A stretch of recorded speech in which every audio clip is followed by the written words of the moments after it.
మొలిసిన కొడుకుల చూసి ఆశాలెన్నో పెంచుకుంటే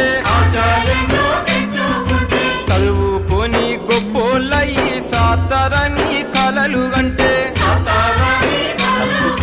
కన్నందుకు కంటి పాపల కాటికైనా మోయాకుండా గుండె కోత మిగిలిపాయే తెలంగాణ జిల్లాలోన